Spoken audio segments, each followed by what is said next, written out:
Hello and welcome to the course DA 7650 Advanced Computer Network. This course is for 4th year students, those who are in 8th semester. This is the first lecture on Module 4, and in this lecture we will introduce the concept of optical networks. So let's begin. What do you mean by optical network? A optical network connects computers using optical fibers. So not only computer, we can say it can connect any devices which can generate or store data in electronic form. So if you want to make a optical network, then if you connect different devices that stores or generate electronic signals through a optical fiber, then that network is called an optical network. So what do you mean by optical fiber?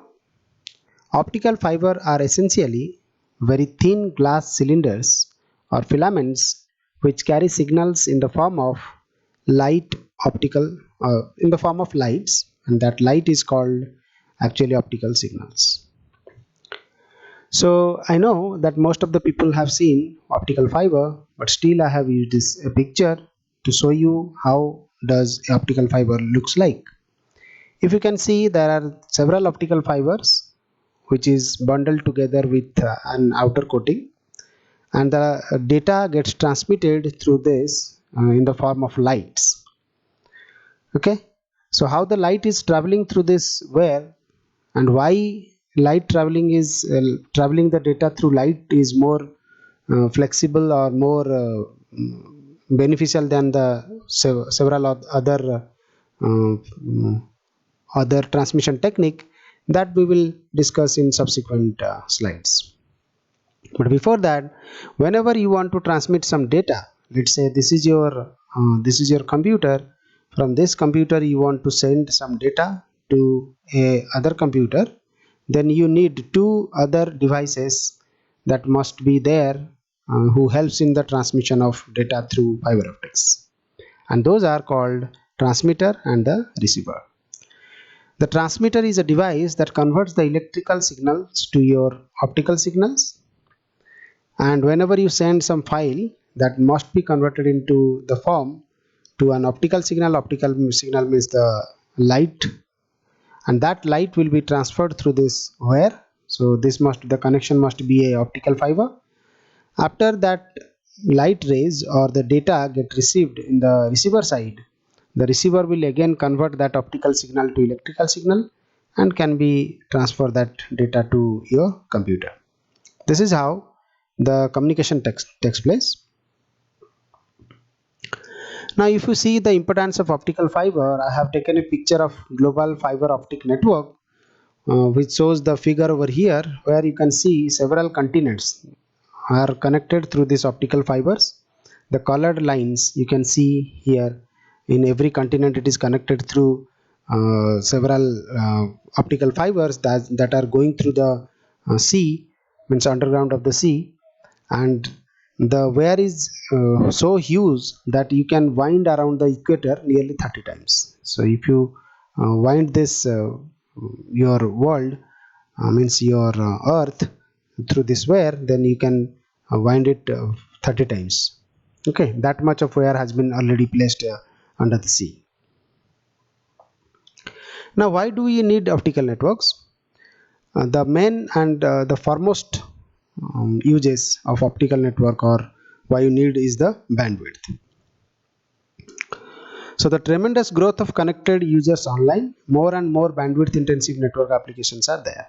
So like whenever you are browsing the data through www, or your applications require large bandwidth, and you are doing a video conferencing, or you are downloading a movie. So every applications, everything that you are doing in your internet nowadays requires bandwidth, because several persons are, means millions of people are connecting through network, and millions of people are accessing the network at the same time. So you need larger bandwidth, which can only be possible through optical networks. That's why optical network is needed.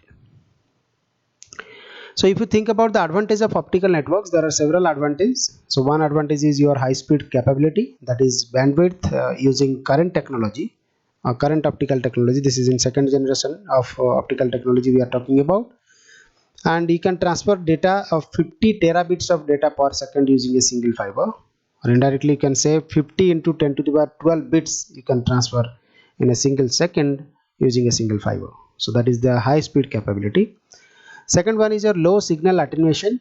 So what does it mean? As a signal propagates through fibers, signal strength goes down at low rate as compared to other general techniques. So here the signal strength goes down at a very low rate, that is your 0.2 dB per kilometers. So what does it mean? It means the number of optical amplifiers needed is relatively small. So there will be a low signal attenuation. Third advantage will be low signal distortion. So what is low signal distortion? It means that signal regeneration is needed infrequently. Okay, so these are the more famous advantage, means these are the popular advantage of optical networks. Other advantage like your low power requirement, low material usage, small space requirement, low cost immunity to electrical inferences. So these are the other advantages of optical networks. That's why the optical network is so popular nowadays. Now to build a optical network, the first thing is you need optical fibers, and that is the devices which is used. That is one type of device that you are going to use for building the optical networks. And let us talk about that optical fibers. How does it look? In this figure, in the right side, you can see there will be the how does the optical fiber internally looks like. This is shown in this figure. And if you can see, there are three different parts. One is called core, second one is called cladding, and third one is called buffer.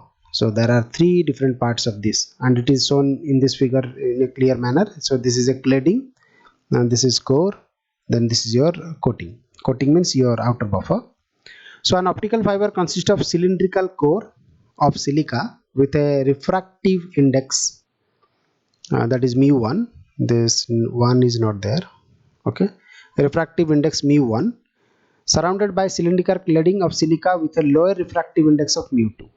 That means what is refractive index, everything that I will talk all these things in the next slide maybe. For the timing, you just understand that the refractive index of the inner one, that is your core one, will be greater than the refractive index of the outer one. Okay, so these are made up of silica, so which can easily be bent. So the buffer surrounding the cladding encapsulated the fiber for mechanical isolation, protection from physical damage. So the outer surface, the outer cover, which is nothing but it is a buffer, this is called buffer, which is generally put in because for the protection of physical damages or something like that. That's why that was put in. So generally these two parts, that is cladding and your core, cladding and core will be used for data transmission. How it is done, I'll explain in this lecture only. So before I explain the detail of how the optical fiber will be used for data transmission, let us first understand the concept of the physics that you have already been taught in your plus two part, or you may heard about this many times in your career. So let us discuss what do you mean by reflection and what do you mean by refraction. Consider this figure. In this figure I am trying to show you that is a surface of reflections. This is a surface where the light ray is incident on this particular surface. So this is the light ray which is shown in your orange color, right? So this is incidented upon here.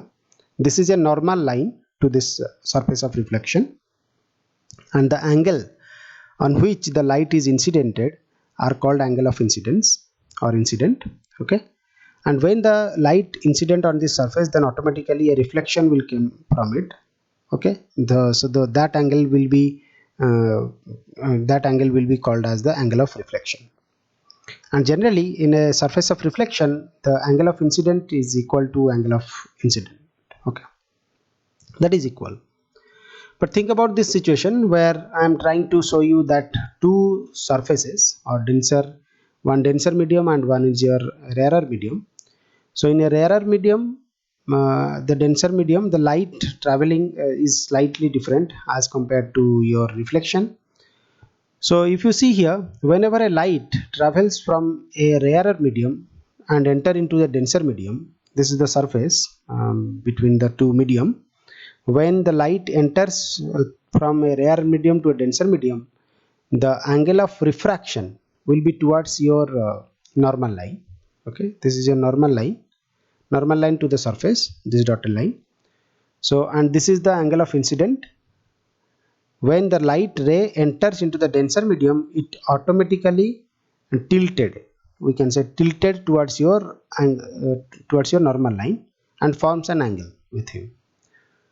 But actually the light should come in this way, this dotted line showing that if the light should goes in this way, because light travels straight through straight lines, but when it travels through denser line, it automatically reflected, or sorry, not deflected towards the normal line, and it forms a angle, that is r, which is known as angle of refraction. In the other way, if you think, whenever a light ray transfer from the denser medium to the rarer medium, then what will happen? Sorry, for this case, r will be less than I, because this is your angle of refraction will be less than angle of incident. Okay, so now the denser medium, in the denser medium, what will happen? When the light travels from the denser medium to the rarer medium, then the r is greater than equal to I. It is always deflected away from, or it will tilted away from your angle, normal line.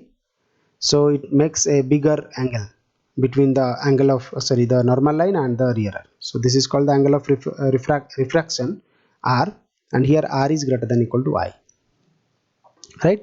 So this is known as reflection and refraction. So let us understand another point, that is called total internal reflection. So why these are required? Because after understanding this concept, you will able to understand how data get traveled through the optical wires. So that's why I'm telling all these things.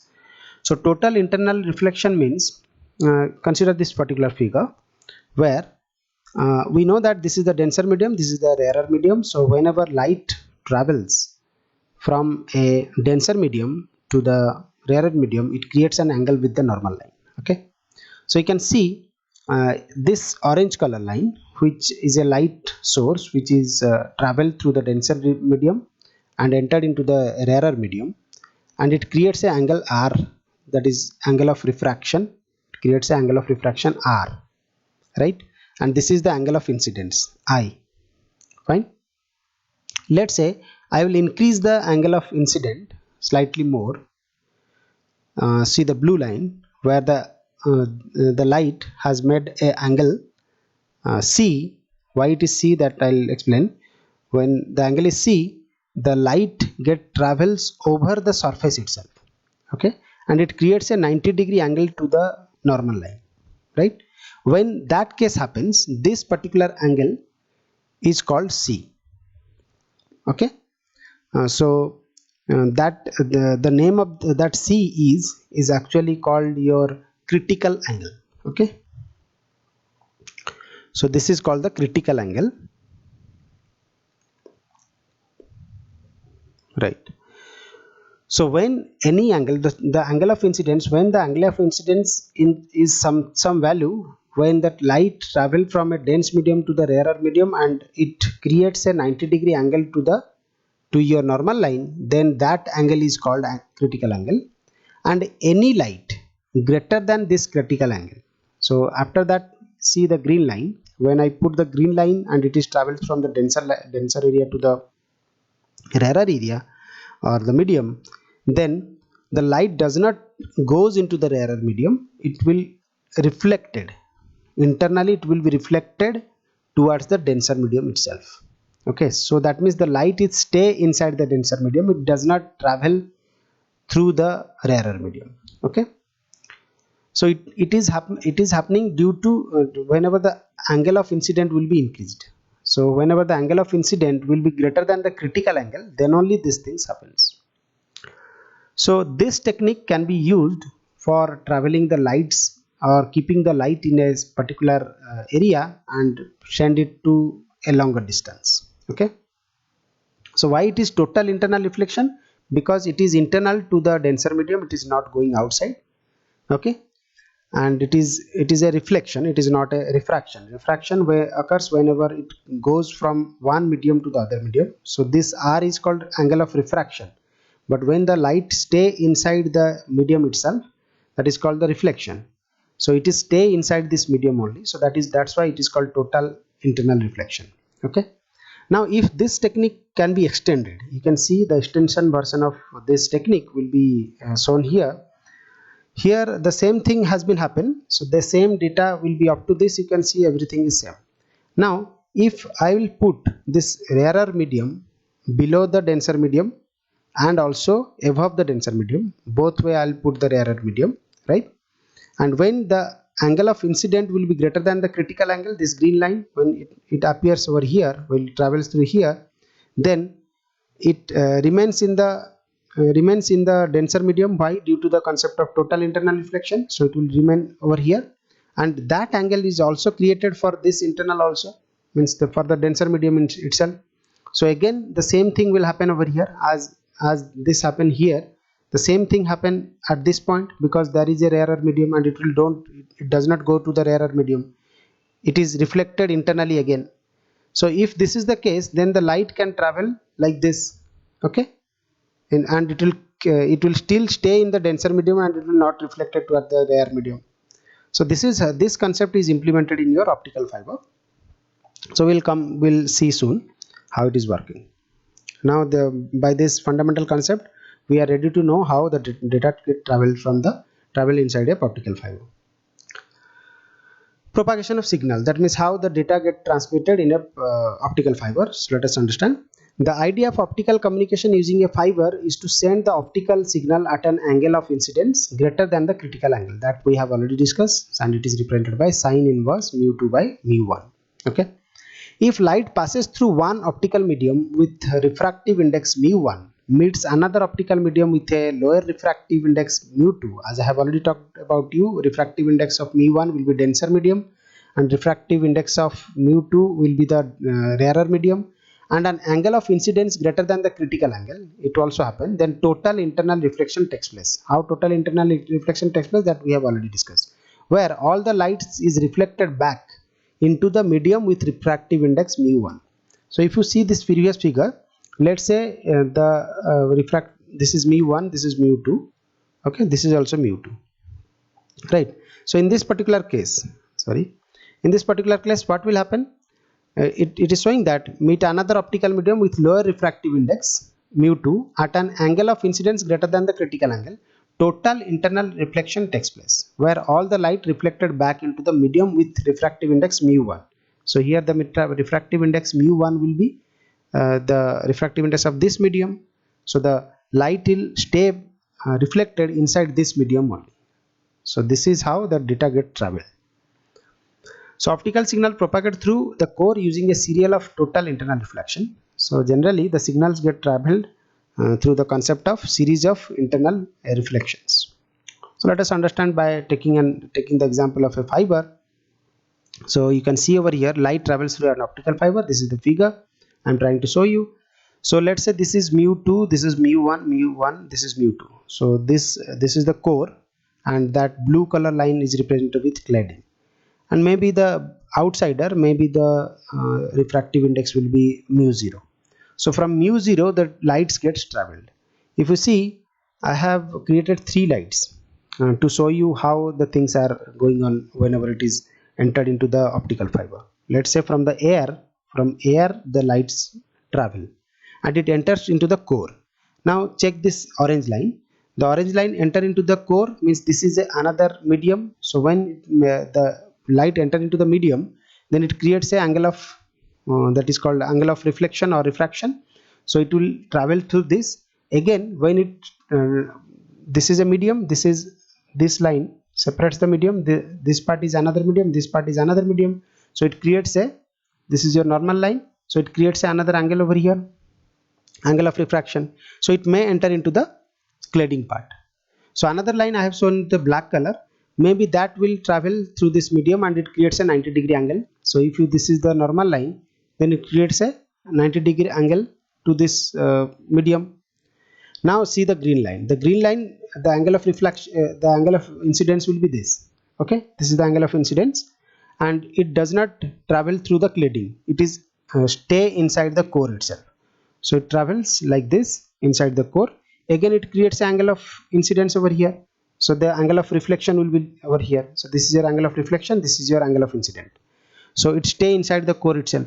So the light get traveled in this manner, right? So this is how the light gets travel inside a optical fiber. So to explain this in a more detailed way, I'll tell you some points. The points is something like this: the core has a higher reflective index than a cladding, hence the light suffers from total reflect means that is called total refractive reflections. Okay, so that is the term used over here. Although if you think about the cladding, why then cladding is necessary? So actually the cladding is necessary because it does not carry lights. I know, because the lights are traveled through your core only. So why cladding is necessary? The cladding is necessary uh, because the essential part of the it is an essential part due to it not just cover the entire fiber, rather it makes the critical angle constant throughout the whole fiber. Okay, it tries to make the critical angle constant. So this angle should be constant. If it will be increase or decrease, then the light may travel pass through the core to the cladding. That's why the cladding is necessary to make the light inside, or means make the critical angle fix, and so that the light will be travel to the core only.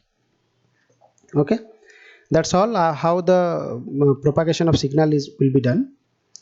Now we will discuss a overall structure, how the data get transmitted, that we have already discussed in the first slide itself. But the main idea for communication of data from its source to the intended destination is as follows. How it is done: use an optical carrier signal at some wavelength in the band of 1450 to 1650 nm. So optical carrier will generally use the band that is 1450 to 1650 nm. At the source of the data, modulate the carrier with the data to be communicated. So modulation will be done at the source side, as we have discussed. Send the modulated carrier towards the destination using a path involving one or more fibers. So after the modulation will be done, that data will be transferred through the path. The path will be built with the optical fiber itself. When the signal reaches the destination, so when it reaches the destination, extract the data from the incoming signal using demodulation. So this is the source, this is your destination, this is your optical fiber. Data comes in, modulated, then demodulated over here. Okay, this is your source, this is your destination, and data goes out. Fine. So this is how the data get propagated through the optical fiber. And that's all for today's class. I have prepared the documents from this book, that is your S. Bandyopadhyay, Dissemination of Information in Optical Networks from Technology to Algorithms. So you can follow this book, you can download it from the internet itself. Okay, documents are available over there. Some contents are collected from here and there, so but most of the content you can find it from this book. That's all. Thank you. Thanks for listening.